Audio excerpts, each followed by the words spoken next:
नमस्कार। आज के इस YouTube क्लास में आपका फिर से स्वागत है। आज हम लोग इस वीडियो में पॉलिटिकल आइडियोलॉजी,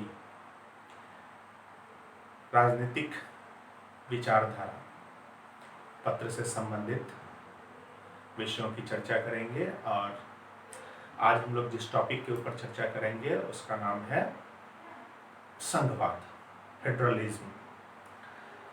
सबसे पहले हम जानेंगे कि संघवाद या फेडरलिज्म किसे कहते हैं।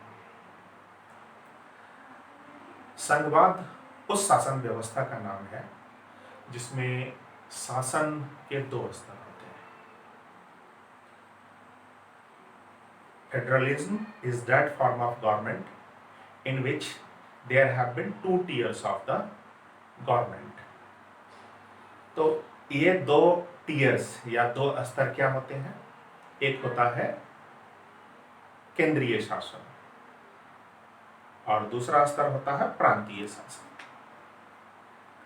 तो केंद्रीय स्तर पर जो सरकार होती है, जो शासन तंत्र होता है, वह पूरे राष्ट्र से संबंधित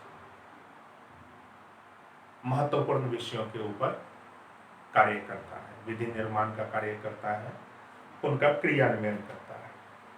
तो आमतौर पर जो केंद्रीय शासन होता है उसके अधिकार क्षेत्र में देश की रक्षा, देश के विदेशी राष्ट्रों के साथ संबंध,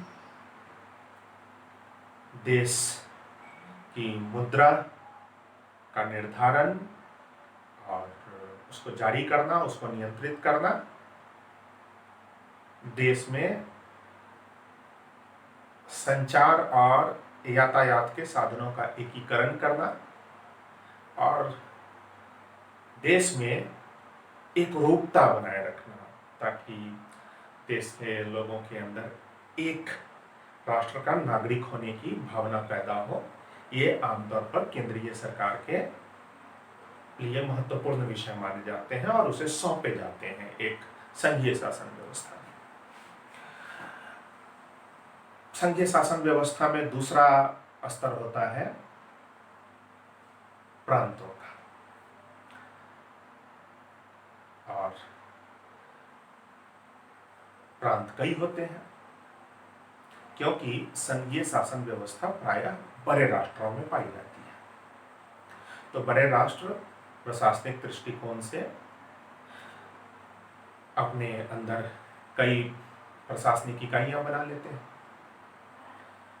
और इन प्रशासनिक इकाइयों को कहीं पर प्रांत, कहीं पर राज्य कहा जाता है। और जो दूसरी सरकार होती है वह इन प्रांतों की अपनी अपनी सरकारें होती हैं। हमें एक बात ध्यान देने की जरूरत है, विश्व के सभी संघ एक समान नहीं होते। संघ भी कई प्रकार के होते हैं। जैसे अमेरिका, संयुक्त राज्य अमेरिका एक कमिंग टुगेदर संघ है, कमिंग टुगेदर फेडरेशन। तो उसकी रचना हुई थी सामूहिक सुरक्षा के विचार से। हम सभी जानते हैं कि संयुक्त राज्य अमेरिका कभी ब्रिटेन की कॉलोनी हुआ करती थी। ब्रिटेन की कुल 13 कॉलोनीज थी, 13 उपनिवेश थे और एक समय के पश्चात उन उपनिवेश वासियों को लगा कि ब्रिटेन उनके हितों की रक्षा नहीं कर रहा, उनका शोषण कर रहा है। तो वे सभी उपनिवेश अपने अपने क्षेत्र में बिल्कुल अलग थे, अपनी स्वतंत्र पहचान रखते थे। उन लोगों ने ब्रिटेन से अपनी स्वतंत्रता प्राप्त करने के लिए मिलकर एक संगठन बनाया और स्वतंत्रता हासिल की। लेकिन उनके अंदर यह भय बना रहा कि कभी भी ब्रिटेन फिर से उनको अपना गुलाम बना सकता है। तो उन्होंने अपनी स्वतंत्र पहचान कायम रखते हुए कुछ निश्चित विषयों को तय करते हुए एक संघ बनाया और उस संघ को मात्र 4 विषय दिए: देश की रक्षा, देश के विदेश संबंध, देश की मुद्रा, देश की संचार व्यवस्था। और इसके अलावा बाकी सारे अधिकार प्रांतीय सरकारों को देती है। तो जब 18वीं शताब्दी की बिल्कुल शुरुआत में अमेरिकी संघ अपना स्वरूप ग्रहण कर रहा था, तो उस समय से और आज के बीच में बहुत सारे परिवर्तन आए हैं, और अब ऐसा नहीं है कि वो संघ उससे बाहर निकल जाएंगे। एक दूसरा संघ है भारत का, होल्डिंग टुगेदर। भारत में जो संघ है वो अमेरिकी संघ से काफी हद तक भिन्न है। भारत भी एक विशाल देश है, भारत में भी बहुत सारे प्रांत हैं, लेकिन भारत के प्रांत यह दावा नहीं कर सकते कि उन्होंने मिलकर भारतीय संघ का निर्माण किया, बल्कि भारत के जो प्रांत हैं वो संघीय संसद की इच्छा का परिणाम है। अर्थात संघ ने उनकी रचना प्रशासन के दृष्टिकोण से की है। इन प्रांतों की अपनी कोई स्वतंत्र पहचान नहीं है, और संघ को अधिकार है कि वो उनके स्वरूप को परिवर्तित कर दे। संयुक्त राज्य अमेरिका में ऐसा नहीं हो सकता। तो भारत का संविधान होल्डिंग टुगेदर संविधान का एक आदर्श रूप है। तो हम देखते हैं कि एक और अमेरिका का संघ है जहां केंद्रीय सरकार को मात्र 4 विषयों पर स्वतंत्रता प्राप्त है, विधि निर्माण कर सकते हैं वे। लेकिन भारत में स्थिति बिल्कुल अलग है। भारत में संघीय सरकार को संविधान के द्वारा ज़्यादा शक्तियां दी गई हैं, राज्यों को कम दी गई है। खैर, वो एक अलग चर्चा है, उस पर हम लोग एक अलग वीडियो में बात करेंगे। अभी हम लोग बात करेंगे कि संघीय शासन व्यवस्था के मुख्य फीचर्स क्या होते हैं, मुख्य आधार क्या होते हैं। तो किसी भी संघीय शासन व्यवस्था में शासन के 2 स्तर होते हैं, केंद्रीय स्तर और विभिन्न प्रांतीय सरकारें। दूसरी, संघीय शासन व्यवस्था में एक लिखित कठोर संविधान होता है, जिसके द्वारा संघ एवं प्रांतों के बीच अधिकारों का, शक्तियों का विभाजन किया जाता है।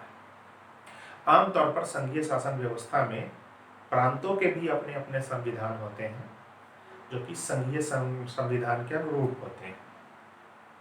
लेकिन भारत में ऐसा नहीं है, भारत में एक ही संविधान है।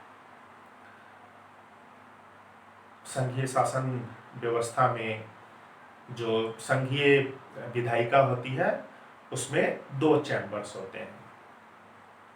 एक चैम्बर जिसके लिए देश को विभिन्न छोटे छोटे यूनिट्स में बांट दिया जाता है और जनता अपने प्रतिनिधि का सीधा चुनाव करती है। जैसे संयुक्त राज्य अमेरिका में वहाँ पे हाउस ऑफ रिप्रेजेंटेटिव है, जिसमें विभिन्न राज्यों में जो सीटें आवंटित है उस पर जनता खुद चुनाव करती है, लोग चुन के आते हैं। और दूसरा जो चैम्बर होता है, दूसरा जो हाउस होता है, वो हाउस ऑफ स्टेट होता है। जैसे संयुक्त राज्य अमेरिका में सीनेट है, भारत में राज्यसभा है, पाकिस्तान में भी सीनेट कहा जाता है। तो दूसरा जो चैम्बर होता है वो राज्यों का प्रतिनिधित्व करता है। तो 2 सदनीय व्यवस्था होती है। तीसरी बात ये होती है कि संघीय शासन व्यवस्था में शासन की शक्तियों को विभाजित कर दिया जाता है। शक्तियों के पृथक्करण का सिद्धांत जो मॉन्टेस्क्यू ने दिया था, वो एक फ्रेंच विचारक थे, उनके विचारों के अनुरूप, उनके दिए गए सिद्धांत के अनुरूप शक्तियों का पृथक्करण किया जाता है। अर्थात कार्यपालिका, विधायिका और न्यायपालिका तीनों एक दूसरे से स्वतंत्र होती हैं। तो अमेरिका में अध्यक्षात्मक शासन प्रणाली है और वहाँ राष्ट्रपति मुख्य कार्यपालिका है।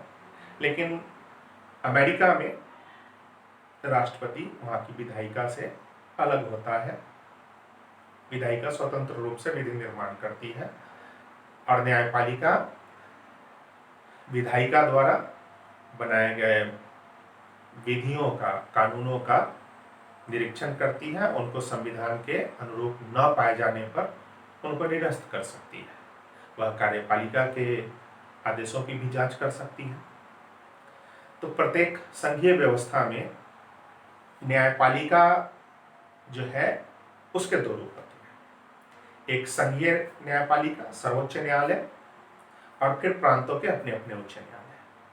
तो इसमें जो सर्वोच्च न्यायालय होता है उसकी आवश्यकता इस बात के लिए होती है कि अगर दो प्रांतों के बीच किसी बात पर विवाद उत्पन्न हो जाए तो उसका निपटारा संघीय सर्वोच्च न्यायालय करता है। अगर किसी विवाद में संघीय सरकार और किसी प्रांत की सरकार शामिल है तो उसका निपटारा भी सर्वोच्च अदालत करेगी। कुछ ऐसे भी मामले होते हैं जिसमें एक तरफ संघीय सरकार हो, दूसरी तरफ कई प्रांतीय सरकारें हो, तो इनका भी निपटारा सर्वोच्च न्यायालय करती है। जब कभी संविधान की व्याख्या का सवाल आता है तो उसकी व्याख्या करने का कार्य भी सर्वोच्च न्यायालय के द्वारा किया जाता है। और कई बार ऐसे मामले आते हैं जब संघीय कार्यपालिका सर्वोच्च न्यायालय से किसी संविधान के किसी प्रश्न के ऊपर उसकी विशेषज्ञ सलाह भी मांग सकती है। तो संघीय शासन व्यवस्था में सर्वोच्च न्यायालय आवश्यक है ताकि दो प्रांतों के मध्य विवाद को या प्रांतों और संघ के मध्य के विवाद का निपटारा किया जा सके। आमतौर पर संघीय शासन व्यवस्था वाले देशों में दोहरी नागरिकता पाई जाती है। अर्थात संयुक्त राज्य अमेरिका में एक व्यक्ति अगर न्यूयॉर्क राज्य का नागरिक है और वह साथ ही साथ संयुक्त राज्य अमेरिका का भी नागरिक है। एक व्यक्ति जो कैलिफोर्निया राज्य का नागरिक है तो वो सिर्फ कैलिफोर्निया का नागरिक है और संयुक्त राज्य अमेरिका का नागरिक है, वो न्यूयॉर्क की नागरिकता का दावा नहीं कर सकता। तो संघीय शासन व्यवस्था में आमतौर पर दोहरी नागरिकता पाई जाती है, लेकिन भारत देश का अपवाद है। तो वहाँ भी प्रत्येक राज्य के अपने उच्च न्यायालय होते हैं और आमतौर पर वो आम लोगों के जीवन से संबंधित सभी मामलों में उनका निर्णय अंतिम होता है। सिर्फ संविधान से जुड़े हुए मामलों की सुनवाई संघीय सर्वोच्च न्यायालय में की जाती है। तो हम लोगों ने देखा कि संघीय शासन व्यवस्था क्या होती है और संघीय शासन व्यवस्था के कुछ मुख्य आधार क्या होते हैं। उम्मीद है कि इस वीडियो से आपको संघीय शासन व्यवस्था के बारे में आवश्यक जानकारी मिलेगी। अगले वीडियो में हम लोग भारत में जो संघीय व्यवस्था का रूप है उसके बारे में चर्चा करेंगे। तब तक आप अपने अपने घरों में सुरक्षित रहते हुए पूरे मनोयोग के साथ पढ़ाई करें। मेरे साथ बने रहने के लिए बहुत बहुत धन्यवाद। आपका दिन शुभ हो।